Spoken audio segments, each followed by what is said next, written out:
Gujaratis అందరూ కూర్చొని తెలుగు వాళ్ళు ఇక్కడ ఉండకూడదంటే కుదురుద్ది అక్కడ. నాందేడ్లో ఉన్న తెలుగు వాళ్ళు, షోలాపూర్లో ఉన్న మన తెలంగాణ తెలుగు వాళ్ళు అందరూ కూర్చోబెట్టి మా మహారాష్ట్రీయులు తిరగబెడితే ఏమవుద్ది? దేశం నిలబడద్దా? దేశం ఒకటిగా ఉంటుందా? ఎంతకాలం తిడతారు? ఎంతకాలం? నేను అమిత్ షా గారిని అన్నారని చెప్పి నేను మాట్లాడగానే కూర్చోబెట్టి ఒక్కళ్ళు దానికి కూర్చోబెట్టి దానికి చిలవలు పలవలు చేసి నాకు తెలంగాణ అంటే పడదు, నాకు వీళ్ళంటే పడదు, వాళ్ళంటే పడదు, ఇన్ని సంవత్సరాలు 12 years కూర్చోబెట్టడం మేము ఒక చెరువుని కబ్జా చేసామంట. నాకేం పనిలేదు. నిజంగా మీరన్నట్టుగా కబ్జా చేస్తే ఇల్లు తగలబెట్టారా? నాది వచ్చి మీరు ఉంచుతారా నన్ను? ఒక్కొక్కళ్ళు కూర్చోబెట్టి 111 జీవోలు ఏమేం చేశారు అటు చూసిపోండి, అటు చూడండి. నిజంగా ఈ రోజున తెలంగాణ రాష్ట్ర ముఖ్యమంత్రి గారికే చెప్తున్నా, రేవంత్ రెడ్డి గారికే చెప్తున్నా, ఆయనంటే నాకు ఇష్టం, ఆయనంటే గౌరవం నాకు.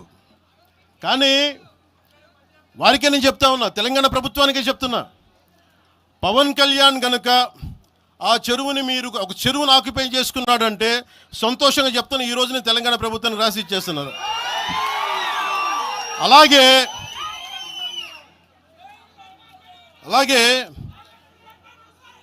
లెఫ్ట్ మేము వామపక్షవాదులు అని చెప్పి ఒక ఎనలిస్ట్ మాట్లాడతా,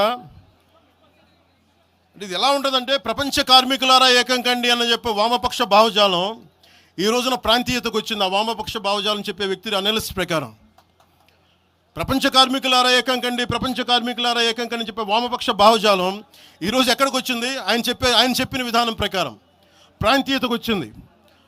కమ్యూనిజం ఎందుకు చచ్చిపోయిందండి? ఇలాంటి వాటి వల్ల చచ్చిపోద్ది. ఈరోజు గద్దర్ గురించి మాట్లాడతారు.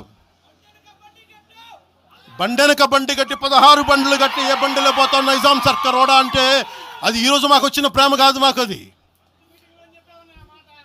నా చిన్నప్పుడు చెప్పాను ఆ మాట, తర్వాత ఫస్ట్ మీటింగ్లో చెప్పా. గద్దర్ గారు బతుకున్నప్పుడు మీరందరూ ఏమయ్యారా? గద్దరన్న బతుకున్నప్పుడు మీరందరూ ఎక్కడున్నారు? గద్దరన్న వెన్నులో బుల్లెట్లు దిగితే గద్దరన్న నా దగ్గరికి వచ్చాడు. ఒకటి అడిగాడు ఆఫీస్కి వచ్చి, మన జర్నలిస్ట్ కాలనీలో ఉండే జనసేన ఆఫీస్కి వచ్చి, అరే తమ్మి నాకు బుల్లెట్లు దిగినీరా, నాకు వెనకాల నన్ను స్వేచ్ఛగా రే అని పిలుచుకునేంత చనువు మా ఇద్దరి మధ్య, నాకు బుల్లెట్లు దిగినీరా ఈ వెన్నులో, నడవాలంటే ఇబ్బందిగా ఉందిరా, నాకు కారులో పోవాలంటే ఆటోలో తిరగలేకపోతున్నా, ఒక అండంగా అడుగుతున్నా, హక్కుగా అడుగుతున్నా, బండి కొనివరా అంటే ఆయన ఒక 24 గంటలు 3 రోజుల్లోనో 2 రోజుల్లోనో బండి కొనిచ్చాను నేను ఆయనకి. ఇప్పుడు ఎందుకు చెప్తున్నానంటే ఆ రోజు నేను చెప్పుండొచ్చు, నేను చెప్పట్లా. మీకేం తెలుసు గద్దర్ గారి గురించి? మీకేం తెలుసు? మీరేం మాట్లాడతారు గద్దర్ గారి గురించి? బతికున్నప్పుడు ఆయనకి ఏం చేశారు? మీరందరూ బతికున్నప్పుడు మీరేం చేశారు ఆయనకి? మీరు పర్మిషన్ ఇవి కూడా ఇవ్వాలా? మీరు ఒక్కళ్ళు మాట్లాడలా? ఏదైనా అవసరం వస్తే నా కాడకు వచ్చి ఆయన గద్దరన్న ఏంటి ఏమనుకుంటున్నారు మీరు? నేను పాలిటిక్స్లోకి వచ్చాక తెలుసు అనుకుంటున్నారా గద్దరన్న? మీరందరూ చూసిన ఖుషీ సినిమా చూసిన తర్వాత చిరంజీవి గారు ఫోన్ చేశారు నాకు, అరే గద్దర్ గారు ఫోన్ చేస్తున్నారా నీకోసం, ఒకసారి నేను కలవాలంటాను. ఆయన ఒకటే మాట అన్నారు చూసి, అరే మా పోరలు చూపించిన రా బాబు నీ సినిమా పాట, దాంట్లో నువ్వు తాకట్లో భారతదేశాన్ని తాకట్లో పెట్టే విజువల్ పెట్టావంట, నువ్వు మాకు అర్థమవుతుందా, మా భావాలు అర్థం చేసుకునేవాడు అని చెప్పి. తరిమేల నాగిరెడ్డి గారి తాకట్లో భారతదేశాన్ని ఆ భావన నువ్వు పెట్టావంటే మాకు అర్థమవుతుందని నేను చెప్పాను. నాకు లెఫ్ట్ వింగో రైట్ వింగో తెలియదన్నా, నాది హ్యూమనిజం అవుతున్నా, మీకు తోసిన సంతోషం అన్నా అని చెప్పి. ఆ రోజు నుంచి ఆయన చనిపోయేదాకా, ఆయన అంతిమ ఘడియల వరకు ఆయన హాస్పిటల్లో ఉంటే వెళ్ళి కూర్చొని, అన్నా మీకు ఏం కావాలో చెప్పండి అంటే, ఏం వద్దురా తమ్మి, తెలంగాణ యువతకి కానీ ఆంధ్ర యువతకి కానీ భారతదేశంలో యువతకి భవిష్యత్తు వాళ్ళదని చెప్పు.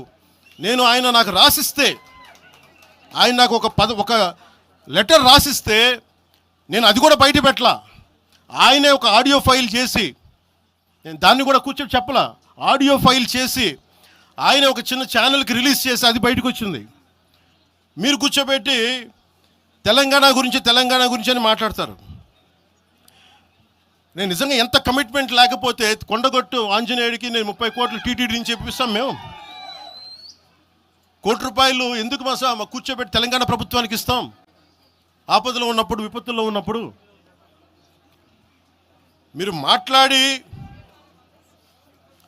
మీరు ఈరోజు మాట్లాడుతూ ఉన్నారు, బెదిరిస్తున్నారు. ఒకటే చెప్తా ఉన్నా, ఇక్కడున్న నాయకులందరూ కూడా, మరి శంకర్ గౌడ్ గారి దగ్గర నుంచి ఇక్కడున్న నాయకులు పేరు పేరున, సంపత్ నాయక్ కానీ, సాగర్ గారు కానీ, వీళ్ళందరూ కూడా మీరు బెదిరిస్తూ ఉంటే మేము భయపడి, సారు మీ కాల్ముక్తా సారు, మీ బాంచన్ సారు అన్నంత భయాలు ఉన్నాం. మేము వాళ్ళమే కాదమ్మ. ఇక్కడ మేము ఒకటే